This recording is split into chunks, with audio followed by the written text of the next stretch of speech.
The iPad Air has become one of my favorite and most useful pieces of tech that I've used in a very long time. This small 10.9-inch tablet has helped me get a lot of work done, and I've come to love it even with its flaws. Now, I know it may seem like I'm being a little bit hyperbolic, but prior to me getting my current M3 Pro MacBook, I spent 18 months with the iPad Air as my daily go-to device for work. And during that time, I feel like I got a pretty good grasp of the iPad's strengths, weaknesses, and where it even outshines a MacBook. Now, Apple recently had their event where they announced their brand new lineup of iPads. These tablets are now faster than ever and have some of the most powerful chips on the market. Now, I know there may be many of you who may be interested in the new iPad or may be considering making this your daily device. So I just want to share some thoughts, some pros and cons, and some of the things that you should consider, especially if you're going to make this your daily device. So let's get into it. Now, I specifically daily the 4th generation iPad Air. This came with the A14 Bionic chip, 4GB of RAM, 64GB of storage, support for 2nd generation Apple Pencil, USB-C port for charging, and Touch ID. Now, the A14 Bionic chip was actually pretty good for the time, and they actually still use that chip in the current base model iPad. Now, I do just want to mention that even though this iPad Air comes with an older chip by today's standards, I don't think my experience would have differed much even if I had an M1, M2, or even the new M4 chip. And this is because at the end of the day, it's still iPad OS. Apple just hasn't optimized the software to truly take advantage of the chip's capabilities the way that they do with the MacBook lineup. Even though these specs are pretty laughable, this tablet held up shockingly well even after a year and a half of almost daily use, and I've really come to enjoy it. But now let's talk about some of the pros and cons. Now, one of the biggest advantages of using the iPad was no more paper. I used to print out thousands of pages for research papers, lecture notes, legal documents, and PowerPoints, and this small tablet eliminated all of that. Apps such as Notability and Apple Notes help to improve my note-taking experience and really help my organization through folders. I cannot stress how nice this is, especially if you're someone with tons of documents that you need to keep organized. Plus, if you ever need to find a document or note, all you have to do is search for it and it pops right up. The next pro for me is portability. This device is extremely portable and super nice to carry around / travel with. Carrying it in my bag every day, I never really noticed it, and when I do hold it in my hands, it just feels super nice and lightweight. I'm honestly shocked that they went ahead and made these devices thinner and lighter with the newest generation, but to be honest, I'm not complaining. I actually like the fact that Apple is always pushing how thin and sleek they can make their devices, and I'm always intrigued by their design choices. Now, the third pro I wanted to talk to you guys about is versatility.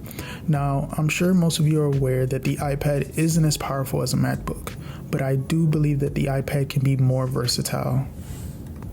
The combination of a keyboard and an Apple Pencil just gives you so many options to get things done, and it unlocks some workflows that you just can't get with a traditional computer. For me, the ability to sign, annotate, and highlight documents was a game changer and was something I really enjoyed when using this device. Sure, you can do versions of this on a laptop, but it just isn't the same experience as having a pencil and a tablet to write with. And again, the iPad does have its limitations, but I do believe it's versatile and it offers some features that you just don't get with a traditional laptop. But now let's talk about some cons.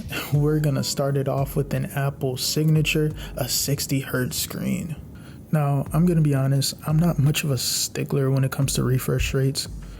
Don't get me wrong, I love me a buttery smooth 120 plus hertz refresh rate, but I also think that Apple makes arguably the best 60Hz screen on the market, and I genuinely don't think that 90+% of people will be able to tell the difference. Now, this obviously doesn't make that okay, but hey, that's just kind of Apple for you. My next con would be that you need the Apple Pencil and a keyboard if you really want to use this as a daily device. And that's going to cost you at least a couple $100s on top of the cost of the device, so I do think that's something to keep in mind. Now, you can technically get away without using a pencil or a keyboard, but if I'm being honest, you can only be so productive just pecking away at the screen with your fingers. Now, you don't have to cough up a bunch of money for a Magic Keyboard per se, but I would at least look at some of the Folio keyboards, which is actually what I use for my iPad. Now, my third and final con for the iPad is the lack of ports. If you're someone who regularly uses USBs, external SSDs, micro SD cards, or HDMI cables, then this may be a pretty significant downside. During my time using this device, I used AirDrop quite a bit to send different files to myself, and if that didn't work, then I would send things through my email. This definitely isn't ideal, and I think it can be a major downside if you're someone who needs multiple ports in their workflow. Now, again, in most cases you can find a workaround for the lack of ports, but definitely take it into consideration if this device is going to be a major part of your workflow. Now, even though the iPad isn't quite on par with a MacBook, I do think this device is more than capable of being used on a daily basis for work purposes. It just depends on the kind of work you're trying to get accomplished. For example, I would definitely recommend this device to students, and this is honestly something I wish I would have had early in my undergrad career. I definitely think a student could get away with using this as their full-time device, and the same goes for any person who does light to moderate work such as sending emails, putting together presentations, and spreadsheets.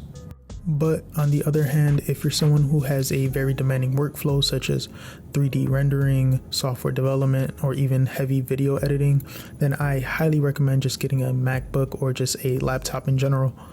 Like I mentioned before, the iPad is close to being able to replace a laptop, but it just still isn't there. The OS isn't there, if I'm being honest. Whew, all right. So, as you guys may have noticed, I am in different clothes and the apartment looks a little bit different, and that's because I shot this video in the middle of trying to move, and in hindsight, that wasn't a great idea. Won't do that again. But anyway, back to my thoughts on the iPad Air. I honestly believe that this is a great all-around device. After a year and a half of consistent use, I got to see the advantages and disadvantages, and I left the experience feeling pretty impressed, especially considering that the baseline specs, and they're not that great. The display, although being 60 Hz, is great, colors pop well, and as long as you're not standing in direct sunlight, there really aren't any big glare issues. The battery life on this Air was solid. I usually got somewhere between 5 and 8 hours of screen on time, which was usually enough for a full day's of work, if not most of it. But I will say, if you go with one of the newer Airs with the M line of chips, you can definitely expect better battery life. The speakers are also really solid for a small tablet. They don't really compare to a MacBook, but I've spent countless hours using them for watching YouTube, Hulu, Netflix, and I honestly don't have any complaints. So I've said all of this to say it's a good tablet. It's not perfect and you may need to upgrade, say, the storage, but this is definitely the tablet that I would recommend to 95% of people. The few things that the iPad Pro offers over the iPad Air aren't things that most people will take advantage of or really care about, so for me, it's a pretty easy recommendation. So if you are in the market for a tablet and you can see yourself making use of the Apple Pencil, then I highly suggest you check out the iPad Air. It really did save me a ton of paper, and it's a nice compact device that you can use for both work and entertainment. But that's all I really had for you guys. If you guys have any thoughts, questions, leave them in the comments. Like, subscribe, and I'm gonna catch you guys in the next one. Peace.